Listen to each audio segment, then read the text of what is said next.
all of the world's knowledge is impossible to cram in, right? So now we need to, and, I think it's safe to say that the the culprits that they identify, these old dead white men, right, quote unquote, have monopolized the conversation for, the majority of history. And now it's time to bump them off stage. Yes.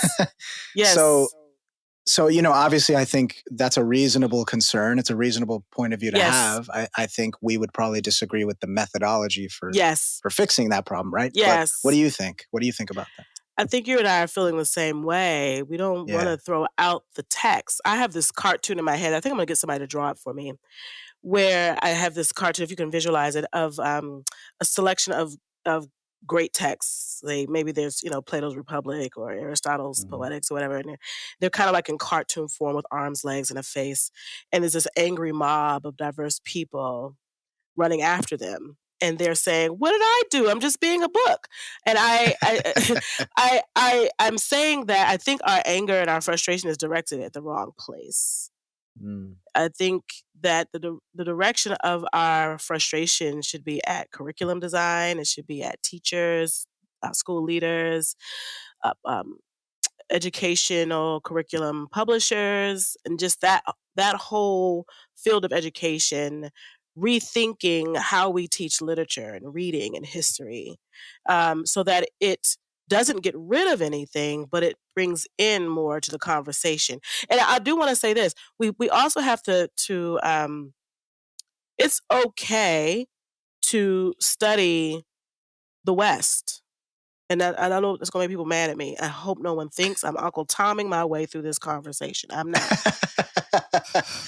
I've been called worse. Right. I'm sure you have too. Yes, indeed. I say that because, as I said earlier, we have ethnic study. Like, we have studies of other cultures and ways of life, and it's okay. I have students who are just fascinated with Korean culture. Like, they spend their days, any free moment they have, studying the Korean language, studying Korean culture.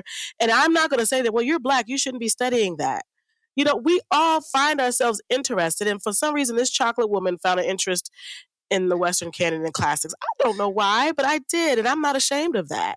However, the problem is, if I just studied it as if it's the greatest, or I studied it as if I'm appropriating it or assimilating into something that I'm not, and that's why I'm reading it, that's where the problem lies.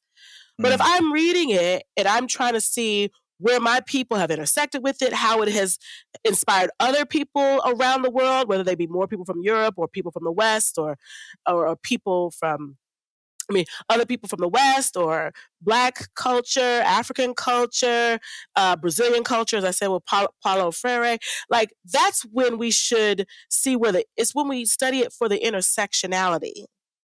And the sad part about it is, I was sharing this one day on Twitter, I think last week, and someone said intersectionality is going to destroy the West. And I said, oh, Lord Jesus. And so I said, Dag, I just can't win. I'm not saying get rid of the books. And what I'm finding is there really is a group of people. I can't tell how large this group of people is, but there is a group that they want not just to keep the books, but they want the books to be the only and the premier. And this is kind of like, at first when I started this journey, I said, oh, maybe people don't just realize that these books connect to all of us. And maybe if I just share that we're all equal and all of our ancestors have somehow found our way to this book, and we'll be really excited and all our problems will be solved, right? But in my sharing, there's been a major argument of, no, it's better. It's the best. It's the premier. It's come up with everything. And then the final nail in the coffin for me was when someone, very educated, said intersectionality destroys the story of the West. I said, no, it preserves it. When we talk about how we connect it, we preserve each other. And it was connected to when I said on Twitter, I'm not here to preserve the West. And that just offended some people. But then right after that, I said, I'm not here to preserve the West. I'm here to preserve the stories of those who connected to the West. Because this is our common heritage. It's one of the few things that we all have in common. Yeah. Especially if you've come to America from another place. Most people have read something from the canon to find their way here. And I want to tell those stories. I'm not here to elevate the West. Why would I do that? I'm a Black woman. Like, why would I do that? So, but that was a problem. And that's what made me realize it's not just about integration or intersectionality. It's about, we want to preserve that this is superior.